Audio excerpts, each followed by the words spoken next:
l'urbanisme à la métropole. Après Bon, l'adjointe à l'urbanisme à la oui. ville. Bonjour tout le monde. C'était évidemment pour répondre à Madame Janin. J'ai bien entendu votre leçon sur le ZAN. Il est bien dommage que vous ne l'ayez pas appliqué lorsque votre équipe avait ce projet de PLUI en gestion. Ce changement de modèle, ça s'anticipe. Vous le savez très bien, le réinvestissement urbain, ce sont des projets qui sont compliqués, qui sont très techniquement compliqués et la maîtrise foncière aussi prend du temps. Donc ça s'anticipe. On est parti de très très loin.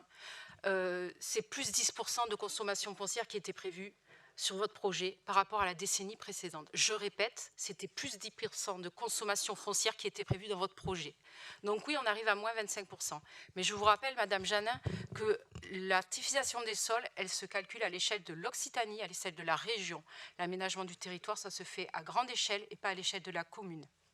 Il y a vraiment cet objectif dans ce PLUI, comme dans le SRADET, d'un rééquilibrage du territoire et d'un développement soutenable de la métropole.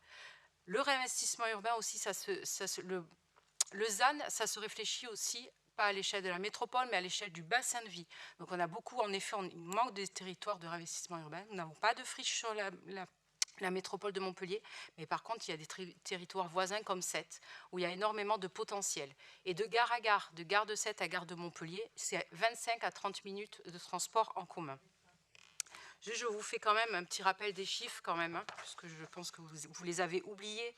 Mais à Montpellier, c'était 331 zones AU qui étaient prévues dans votre PLUI, quand nous arrivons à 150 hectares. Je vous fais un petit listing des zones AU que nous avons supprimées sur Montpellier.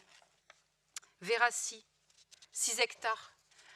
Un site qui a énormément d'enjeux de biodiversité, qui est un espace boisé que vous aviez prévu de bétonner. Les Bouisses, 45 hectares qui étaient prévus de zones agricoles et naturelles que vous aviez prévu de bétonner. Nous sommes descendus à seulement 9 hectares. Croix-la-Vitte Nord, c'est 10 hectares que nous avons sanctuarisés en zone naturelle. Le projet de Nina Simone, 50% de pleine terre. Nous avons revu le projet pour arriver à 50% de pleine terre. 11 hectares à côté d'Odysseum que nous avons sanctuarisé de terres agricoles. Et je peux continuer comme ça partout sur Montpellier.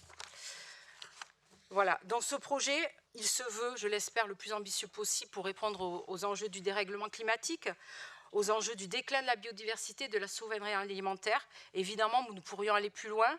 Après, il y a toujours ce besoin d'accueil de population. On ne peut pas arrêter du jour au lendemain la construction de logements. Et donc, évidemment, c'est une trajectoire que nous mettons en place pour arriver à ce zéro artificialisation nette des sols. Parce qu'en attendant de sortir ces opérations de réinvestissement urbain qui sont très compliquées techniquement et en maîtrise foncière, il nous faut encore quelques extensions urbaines pour pouvoir encore accueillir de la population sur Montpellier. Merci beaucoup à Madame Mention.